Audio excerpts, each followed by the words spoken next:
आज हम जानने वाले हैं मशरूम फार्मिंग के बीज किस तरीके से बनाए जाते हैं। जैसे कि हम लोग, आपको पता है, काफी जगह जाते रहते हैं, विजिट करते रहते हैं, तो वहां प्रॉब्लम क्या आती है कि वहां वो लोग बीज नहीं बना पाते। तो आज हम जानेंगे कि बीज किस तरीके से बनाया जाता है। सर से जानेंगे कि सर किस तरीके से यहाँ पे हमें सिखाने वाले हैं और कितनी वैरायटी के हमें सिखाने वाले हैं। नमस्कार सर। जी नमस्कार। सबसे पहले तो मैं ये कहना चाहूंगा कि जो व्यक्ति एक 10 बाय 10 के कमरे में काम करना चाहता है और उसके पास ज्यादा स्पेस नहीं हो पा रही है, तो वो इस काम को बहुत आराम से कर ले जा सकता है। जी। इसमें क्या है, ये छोटे से लागत लगा के भी इसमें बहुत अच्छा मुनाफा हो सकता है। और इसमें सबसे बढ़िया खास बात ये होती है कि इसकी डिमांड बहुत ज्यादा है, हर जगह है। जितने भी आसपास जितने भी किसान हैं, मशरूम की जो खेती करते हैं या जो प्रोफेशनल लेवल पे काम करते हैं, वो सब इसका परचेज जरूर करते हैं। क्योंकि सर वो लोग सीड नहीं बना पाते, वो सीड नहीं बना पाते हैं, वो इसलिए वो परचेज करते हैं। और एक एक व्यक्ति कई बार 2 कुंटल, 2.5 कुंटल, 3 कुंटल तक भी परचेज करते हैं बीज। तो सर मैं स्टार्टिंग से पूछना चाहूंगा कि आप किस तरीके से बताने वाले हैं।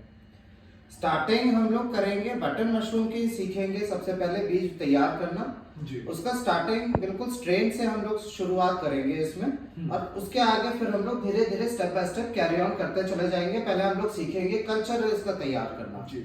सबसे पहला जो स्टेप होता है वो हमारा कल्चर बनाने का होता है। जैसे बिल्कुल। अगर सिंपल शब्दों में बात करी जाए तो मान लीजिए जैसे हम लोग पैथोलॉजी लैब वगैरह में जाते हैं, वहां पे मान लीजिए ब्लड टेस्ट कराते हैं या यूरिन टेस्ट कराते हैं, तो ब्लड टेस्ट कराने में वो लोग क्या करते हैं, एक सिरिंज लेकर हमारी बॉडी से ब्लड एक्सट्रैक्ट कर लेते हैं और एक टेस्ट ट्यूब के अंदर डाल लेते हैं। जी। तो जब उन्होंने जो हमारा ब्लड जो एक्सट्रैक्ट करके जो एक टेस्ट ट्यूब में जो कंटेन करा हुआ है, वो हमारा अपना कल्चर होता है। कल्चर बहुत तरीके के होते हैं, यूरिन कल्चर भी होता है, पस कल्चर होता है, जैसे ब्लड कल्चर होता है। बहुत तरीके के जो भी टेस्ट वगैरह जो पैथोलॉजी में होते हैं वो अधिकतर कल्चर के मदद से ही होते हैं। जी। तो यहाँ पे भी हमें वही काम करना होता है। यहाँ पे भी हम लोग मशरूम के कल्चर के जरिए हम लोग इसका बीज तैयार करते हैं जी। और उसके बाद फिर उसे हम लोग और सब डिवाइड करते चले जाते हैं, जिससे कि उसमें और ज्यादा बीज बन सकते हैं, आपके तैयार हो सकते हैं आराम से। तो सर ज्यादा देरी ना करके मैं थोड़ा सा एक प्रैक्टिकल भी और एक थ्योरिकल भी समझना चाहूंगा।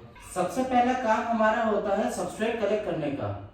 सबस्ट्रेट मार्केट में हमें यह ध्यान रखना होता है कि मशरूम्स कई तरीके के सबस्ट्रेट में ग्रो करते हैं। कहने का मतलब ये है कि इनको सबसे पहले सेलेनियम नाम का पदार्थ चाहिए होता है कंज्यूम करने के लिए। सेलेनियम जब ऐसे मशरूम को मिलता है, सेलेनियम बहुत तरीके की चीजों में हमारे देश में प्रेजेंट होता है।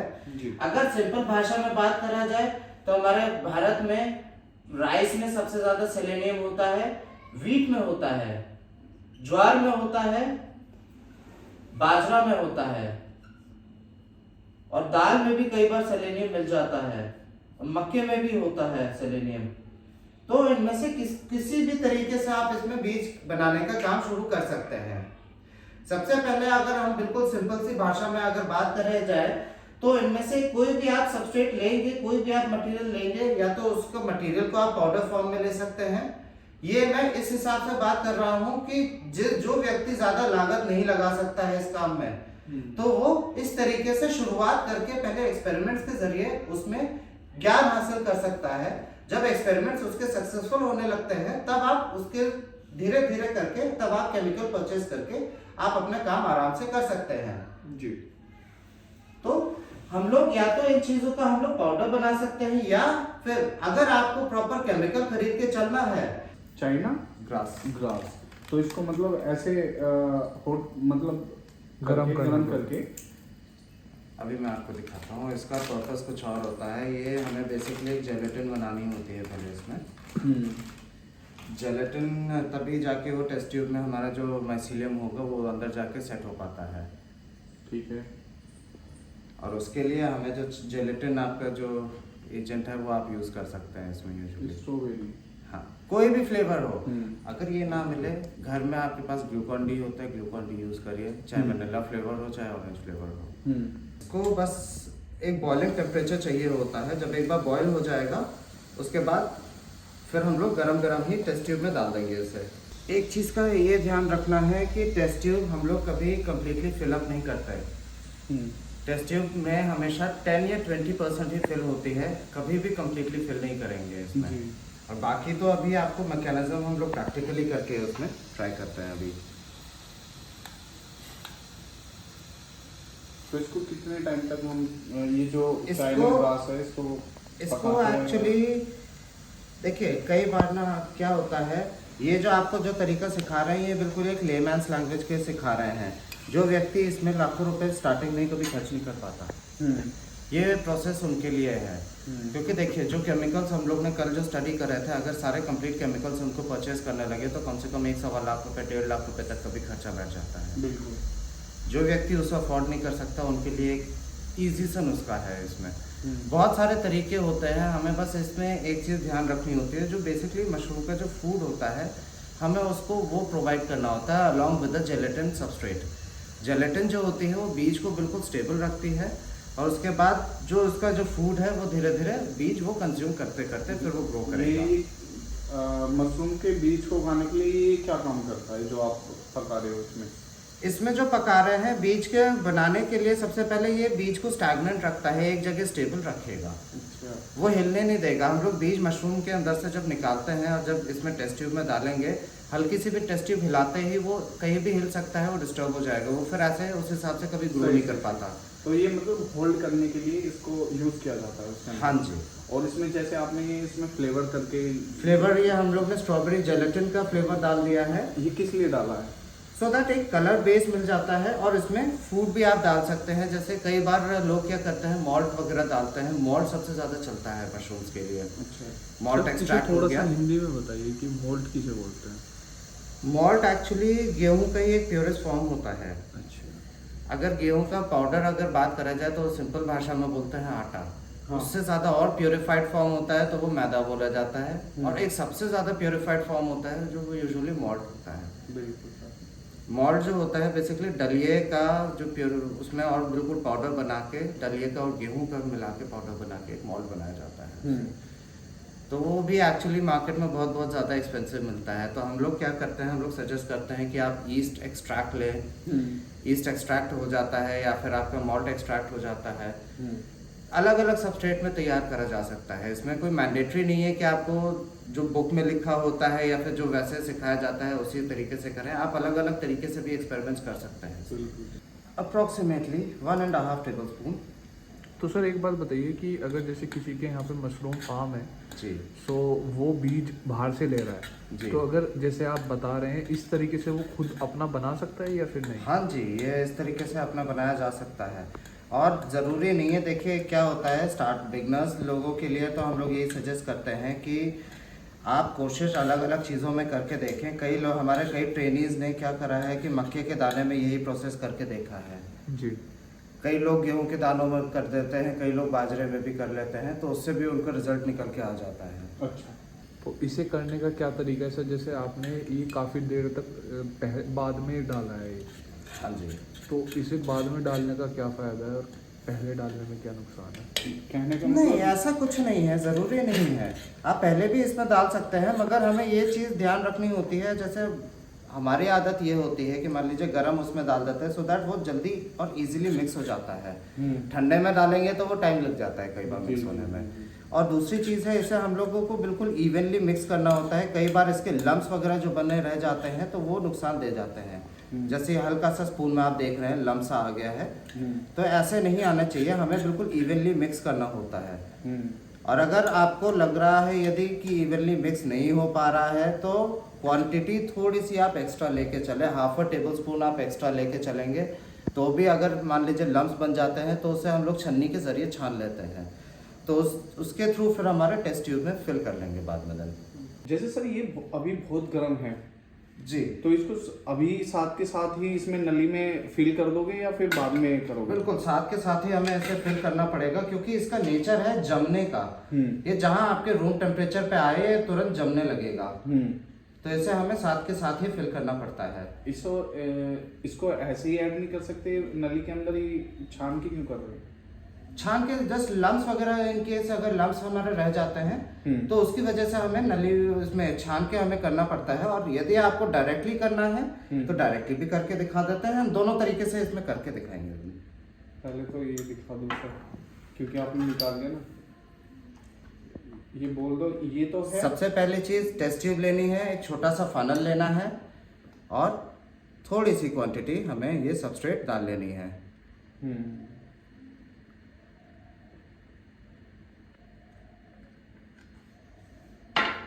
अब हमने चूंकि अब ये सबस्ट्रेट डाल लिया है अब इसमें, और जैसे आप देखेंगे बिल्कुल इवन कलर आ रहा है इसका, जी। कोई लम्स आपको इसमें कुछ भी नजर नहीं आएगा। दूसरी चीज हमें क्या करना होता है कि एक नॉन एब्जॉर्बेंट कॉटन लेकर हमें इसके ऊपर प्लग इन कर लेना है पहले तो। जब तक ये गर्म है तब तक इसमें कोई प्रॉब्लम नहीं है।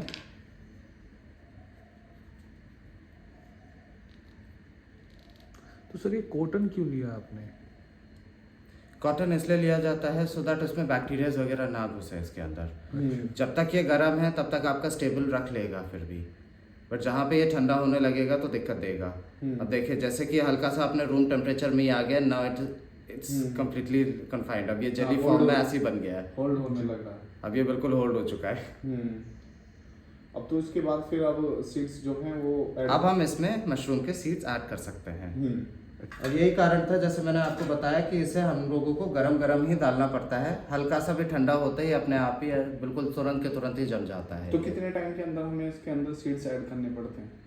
सीड्स ऐड करने की बात नहीं है, हमें तो एक्चुअली मेन जो चीज़ होती है इसकी शेप बना के रखनी पड़ती है। अभी भी देखिएगा इसमें हल्का सा ये टिल्ट आ रहा है, हमें इसे पूरा स्लांट में रखना होता है। ये चूंकि हल्के से टिल्ट में ही अभी जम चुका है ये। जितना ज्यादा लंबा स्लांट आएगा उतना ही ज्यादा एक्स्ट्रा सरफेस एरिया मिलता है और उतना ही अच्छे से इसको बीज जब हम डालेंगे उस बीज को उतना ही अच्छे तरह से खाना मिलेगा। अभी ये वापस जमने लग रहा है तो इसे हल्का सा फिर से बॉईल कर लेंगे, फिर से बॉईल करके डायरेक्टली टेस्ट ट्यूब में फिल कर देंगे इसे। तो ऐसी कोई दिक्कत नहीं आती अगर डायरेक्टली हम इसको फिल करें? डायरेक्टली फिल कर सकते हैं, मगर लम्स वगैरह रह जाते हैं ना तो वो थोड़ा सा नुकसान दे जाते हैं और कुछ नहीं है। तो कहने का मतलब यही है, रिस्क ना लेते हुए उसको छान के ही करे तो अच्छा है। हाँ जी, हाँ जी। अगर स्पेसिफिकली अगर ऑयस्टर की बात करी जाए तो ऑयस्टर पोटैटो डेक्सट्रोज आकार में होता है, जिसमें हम लोग आलू वगैरह यूज़ करते हैं। आलू के थ्रू अगर चाहेंगे तो आलू के थ्रू भी हम लोग इसमें तैयार कर सकते हैं। उसमें आलू में क्या करना पड़ेगा? इसमें एक्चुअली 200 ग्राम हमें आलू लेने होते हैं और छोटे छोटे डाइसेस में करके पहले अच्छे से पानी में डाल के बॉईल कर लेंगे उसे। और उसी के साथ साथ हम लोग थोड़ा सा ये जेलेटिन एजेंट डाल देते हैं सो दैट उसे जो अपने जो स्टार्च वगैरह है वो आलू से मिल जाता है, फूड आलू से मिल जाएगा और स्टेबिलिटी जेलेटिन से मिल जाती है। तो सर जैसे लोग बाग लैब बड़ी बड़ी लैब में करते हैं इस चीज़ वो को। एक्चुअली बर्नर्स यूज करते हैं लैब में, जी। उसका भी काम वही चीज़ है। सर बर्नर हिंदी में बोले तो चूल्हा, अच्छा। छोटे साइज में जो चूल्हे होते हैं। जी। देखिए कहने का मतलब ये है कि हम लोग मशरूम के टर्म में एक मशीन यूज करते हैं ऑटोक्लेव। जो व्यक्ति ऑटोक्लेव अरेंज नहीं कर सकता या जिस व्यक्ति के लिए ऑटोक्लेव मशीन अफोर्ड नहीं कर सकता है जो व्यक्ति, तो वो घर के प्रेशर कुकर का यूज कर लेता है। उसका भी काम वही है, मगर सिर्फ फर्क ये है कि ऑटोक्लेव में आपका प्रेशर गॉज होता है और थोड़ा सा एक्स्ट्रा प्रेशर ले लेता है एज कम्पेयर टू योर घर वाले प्रेशर कुकर में। जी। तो काम अधिकतर वही होता है, और जब हमें टेम्परेचर का इशू नहीं होता तो हम घर वाला प्रेशर कुकर भी यूज कर सकते हैं उसमें। तो सर जैसे ये एक नली से हम कितने बीज बना सकते हैं? एक टेस्ट ट्यूब से कोई लिमिट नहीं है, कितने भी आप बीज बना सकते हैं इसमें। तो सर आपके पास जैसे एक आपने भर ली तो आप दूसरी क्यों लेके चल रहे हो फिर? हम लोग बाकी टेस्ट ट्यूब इसलिए लेके चलते हैं क्योंकि अभी हम लोग बिल्कुल खुले और फ्रेश एरिया में हम लोग इसका कल्चर तैयार करने जा रहे हैं। जी। इसका वैसे स्टार्टर्स के लिए सजेस्ट ये करा जाता है कि एक लैमिनार एयर फ्लो मशीन होती है, टेबल टाइप का टेबल टॉप होता है, उस पर बैठ के ये बनाया जाता है बीज। अधिकतर लैब वगैरह में वही मशीनें रखी होती हैं, उसमें लोग बनाते हैं। वो बिगनर्स के लिए सबसे इजी चीज़ है, उससे फिर कंटामिनेशन के चांसेस कम होते हैं। जी। बहुत ही बेर मिनिमम कंटामिनेशन के चांसेस होते हैं। अब चूंकि हम लोग खुले एरिया में बना रहे हैं, खुले टेबल पे ही बना रहे हैं, तो इसमें कंटामिनेशन के चांसेस बहुत ज़्यादा होते हैं। हम लोग ये कंसिडर करके चल रहे हैं कि अब मान लीजिए 6 टेस्ट ट्यूब्स हैं हमारे टोटल, तो उसमें से करीब 4 से 5 तो हम फेलियर्स ही मान के चलते हैं। अच्छा। भले ही आपकी अच्छी निकल जाए, बहुत अच्छी बात है, फिर भी हम लोग इतना कंसिडर करके चलते हैं। सो सर कहीं ना कहीं इसी वजह से बीज का हमारा रेट हाई होता है। इसी वजह से बीज का रेट हाई होता है। जी। तो सर जैसे आपने इसमें जो जो चीज़ें डाली हैं तो इसके लगभग खर्चा कितना मान के चलें कि कितना आ रहा होगा? इसका खर्चा यदि हम बात करेंगे तो फिर अप्रोक्सीमेटली एक बार का तैयार करने में करीब 5 से 7 हज़ार रुपये तक का खर्चा बैठ जाता है आपका। अच्छा जी, और वो भी डिपेंड करता है कि कौन सा सबस्ट्रेट यूज़ कर रहे हैं। अगर सस्ते सबस्ट्रेट जो लोग यूज़ कर लेते हैं उनका भी तैयार हो जाता है। डिपेंड करता है कि किस तरीके से क्या Quality पे यूज़ कर depend रहे हैं, करता है। क्वालिटी पे डिपेंड करता है उसका। सो अब ये आप डायरेक्ट ही फील कर रहे हैं इसके अंदर हाँ जी। बिना छाने, हाँ जी, या जब रिस्क ले रहे हो? हाँ जी, रिस्क बिल्कुल सर, बिल्कुल। जी और ये हमने ज़्यादा भी भर दी। देखिए ये चीज़ गलत होती है, जी ये भी हमें करके दिखानी पड़ती है। ज़्यादा आपको कभी भी फिल नहीं करनी है। टेस्ट ट्यूब आपको सिर्फ 10 से 15 या 20% तक ही आपको फिल करनी होगी। जी। ओके। सो सर अब जैसे ये ज़्यादा भर गई तो इसे वापस से हम निकाल सकते हैं या फिर नहीं? नहीं, अब ये जम गया है। अच्छा गैल की गैल ही जम जाए। और जो अगर हम देख सर लीजिए, अभी मूव नहीं कर रहा। जी, और सर अगर हम डायरेक्टली इसे गैस पे रख के और हम इसे करना चाहें फिर उसके बाद में हो जाएगा वो चीज़ या नहीं? हाँ जी, हाँ जी, फिर तो हो सकता है। अच्छा इस चीज़ का बिल्कुल खास ख्याल रखें, लम्स नहीं रहने चाहिए बिल्कुल भी। हम लोग ने तो जानबूझ के ये दिखाने के लिए आपके ये लम्स अभी फ़िलहाल डाल दिए हैं, मगर लम्स बिल्कुल भी नहीं होने चाहिए इसमें। जी ये जस्ट फॉर द एग्जाम्पल अभी हम लोग ने ये कर दिया है, मगर इस चीज़ का बिल्कुल खास ख्याल रखना है। बट सर आपने तो इसमें भी लगता है सारी ही भर दी ये भी। हाँ जी, हाँ जी, हाँ जी, मैं वही चीज़ आपको दिखाना चाह रहा था। जी देखिए क्या होता है, जब तक हम लोग ये करके नहीं दिखाएंगे तब तक पता नहीं चल सकता इंसान को कि किस चीज़ में क्या चीज़ सही है, क्या चीज़ गलत है, किस चीज़ में क्या रिजल्ट आएगा और किस चीज़ में क्या नहीं आएगा। ये करके ही दिखाना ज़रूरी होता है। जी जी ये 5 से 7 हज़ार 8 हज़ार रुपये तक का भी आ जाता है, ये मिनिमम है एक बार में। सो सर अगर हम जैसे आपने बताया इसका 7 से 8 हज़ार के समथिंग का खर्चा बताया आपने इसका, सो अगर हम इसे हम अपने मतलब एक बिजनेस टाइप में करना चाहें तो कर सकते हैं इससे? हाँ जी, हाँ जी, बहुत अच्छा बिजनेस है। वैसे मैं आपको बताऊं, इसकी जो टेस्ट ट्यूब्स की कॉस्टिंग डिपेंड करती है कि आप कौन सा सबस्ट्रेट यूज़ कर रहे हैं। इस टेस्ट ट्यूब के रेट जो शुरू होते हैं आपके 1000 रुपये से लेकर 5000, 10,000, 20,000 रुपये एक सिंगल टेस्ट ट्यूब के भी जाते हैं इनमें रेट। वो डिपेंड करता है कि कैसा स्ट्रेन है, कौन सी क्वालिटी का स्ट्रेन है। 1000 रुपये से स्टार्टिंग होते हुए 20,000 रुपये तक का जाता है। तो हमेशा से ये मार्जिनल बिजनेस रहता है। एक बार में आपको 5 से 7 हज़ार रुपये लगा के भी इतना आपका सबस्ट्रेट तैयार हो जाता है कि कम से कम आप 25 से 30 या 40 टेस्ट ट्यूब भी भर सकते हैं। ये हमारा थिनर है। थोड़ा सा हम लोग एक फ्रूटिंग बॉडी लेंगे। सबसे पहले हमें मशरूम चाहिए होगा बिल्कुल फ्रेश, कंप्लीटली फ्रेश। अगर पुराना मशरूम होगा तो उसमें बीज की क्वालिटी अच्छी नहीं बन सकती। सबसे पहले हमें मशरूम को लेके आराम से साफ कर लेना है, सो दैट जितनी भी डर्ट वगैरह है सारी खत्म हो जाए इसमें से। बिल्कुल। दूसरी चीज़ है, हम अपने हाथ को भी ज़रूर सैनिटाइज ज़रूर करना इसमें ज़रूरी है, ये अनिवार्य है। अगर नॉर्मल हाथों से भी अगर आप कोशिश करेंगे तो ऑटोमेटिकली कंटामिनेशन पक्की है आपकी। तो इस चीज़ का खास ख्याल रखना है। हाथ अच्छे से साबुन से धो के फिर उसके बाद थिनर से ज़रूर आप थोड़ा सा स्टरलाइज कर लीजिएगा। एक नाइफ लेके हमें मशरूम को 2 पीसेस में थोड़ा सा आप फॉरवर्ड के जूम कर लीजिएगा। इसको 2 पीसेस में काटना है, इक्वल हाफ। बिल्कुल 2 इक्वल भागों में हमने इसे काट दिया। अब इसके बाद हम लोग लेंगे इसमें से कल्चर। सबसे एक छोटा सा रेशा निकालना होता है हमें इसमें से। इसे निकाल के हमने सीधे डाला इसको टेस्ट ट्यूब में।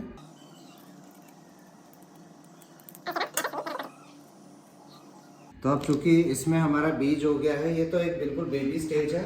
अब इसे फूड जो मिलेगा ये लिक्विड डाइट है इसकी, और इसको अब हम लोग कैसे भी मूव कर लें ये अपना स्टैग्नेंट रहेगा, ये हिलेगा डुलेगा नहीं। और यही कारण था कि हम लोग ने इसे जेलेटिन फॉर्म में तब्दील करके इसे फूड दिया है, सो दैट ये एक जगह स्टैग्नेंट रहे और आपको इजीली रिजल्ट इसमें से गेन हो जाएगा। सबसे सिंपल तरीका है पता करने का, अगर इसमें वाइट कलर का स्ट्रेन फैल रहा है तो वो बिल्कुल ठीक ठाक है। अगर किसी दूसरे कलर का हो रहा है, रेड हो रहा है, येलो हो रहा है, ग्रीन हो रहा है, तो वो सब कंटामिनेशन है। फिर उसे निकाल के हम एक बड़े बॉटल में या फिर एक पॉलिथीन में हम लोग सब डिवाइड करते हैं। कारण क्या है कि इतने से माइसीलियम की क्षमता बहुत अच्छी होती है, इससे आप कई कई टन बीज बना सकते हैं। तो इसकी क्षमता बहुत अच्छी होती है, मगर चूंकि ये किसान के अफोर्डेबिलिटी में नहीं आती, हर किसी के बजट में नहीं आ पाती है, तो इसीलिए हमें इसे कॉस्ट कटिंग भी करनी होती है और इसे और सब डिवाइड भी करना होता है।